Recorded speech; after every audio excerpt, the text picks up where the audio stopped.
Hoi, ik ben Gaiske. En welkom bij de eerste aflevering van Pluimpraat. Wat vind je nou het allervervelendst in deze coronatijd? Nou, mooi weer. De eerste aflevering van Pluimpraat gaat over de coronamaatregels. Dus, moet ik wel even tape en een bezem hebben.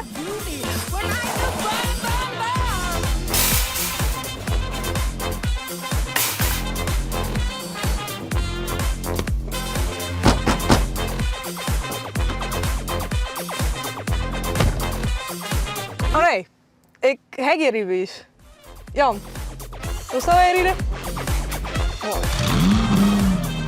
Bedankt alweer voor het stemmen op de Choose One video van TikTok.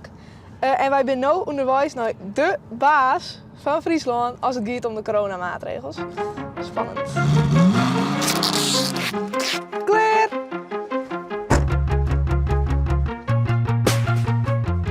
Goedemiddag. Nou, wat leuk dat wij in los komen maaien. Ja, nou wat een mooie microfoon hier. Ja, dat is cool. Dat is meer een bezem als een microfoon. Ja, eigenlijk had het twee functies. De eerste is natuurlijk Wargemaster van Ljouwert. En dit is de kamer van de Wargemaster van Ljouwert. Maar daarbij ben ik voorzitter van de veiligheidsregio. Ja, het is wel druk, maar voor je mag ik wel tijd. We zijn nu in Makkum bij de Ark. Hoe gaat het bij hem? Goed. En hij ik les van de coronatijd. Ja, ik zit op turnen en dansles. Mijn beppe die is alleenig. En turnen met ik elke keer een handpompje op. Dus die krijgt dan geen knuffels meer. Nou, die houdt mij met zeg maar mondkapjes op. Dus dat is ook heel zielig. Vriendinnen die mochten wel net van een huid en biatsi. En dat hoeven wij net. En dat is niet te gek. Waarom binnen de coronamaatregels en waarom binnen die oors van bijen als voor volwassenen? Omdat volwassenen meer risico hebben als bijen om het oor te dragen en horen. Dus voor jongere bijen binnen er net zo volle regels. Hoe vind je de regels die Jim volgt? Nou, het is wel fijn dat wij net van die 1,5 meter afstand moeten horen. Toen mijn pa en Beppe eerst net dat ik bij hun kwam logeren. Ons was dat heel moeilijk was. En ik mocht geen knuffels meer, Jan. Ben je hem zelf ook bang voor corona? Ja.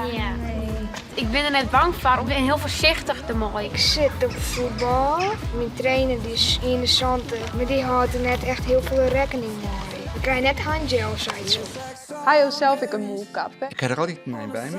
Yes. En ik heb er wel eens op. Nou, mooi weer. Ja, van de gemeente Ljouwert. Ja. Ja, het jaar erbij. Nou, ik zou wel graag witte wollen van de band. Die ik een jaar mij maken dat net normaal is. Dat zij vinden dat nodig is. En je kan mij altijd mailen, want de gemeente in het hele Loon, die hadden de vraag, wat kunnen wij doen voor de band?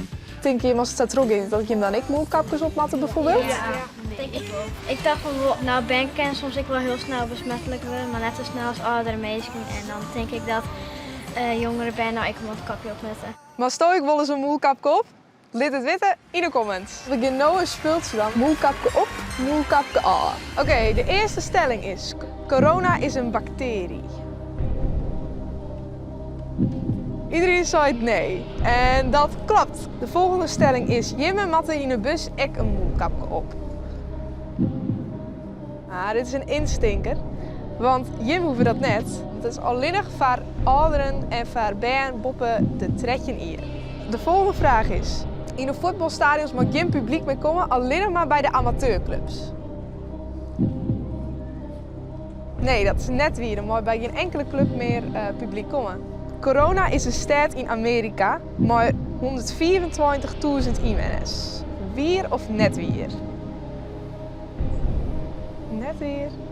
Dat is vol weer. Het is een stad in Amerika. Ja, en als laatste, het nieuwe programma van Chill heet Pluimpraat. Weer of net weer? Yes. Goed zo. Je bent best wel goed hier, dus nou, applausje voor jezelf. Dit weer de eerste aflevering van Pluimpraat. Vergeet net te abonneren en op TikTok kan je nou stemmen voor aflevering 2. De nieuwe chameleonfilm of social media.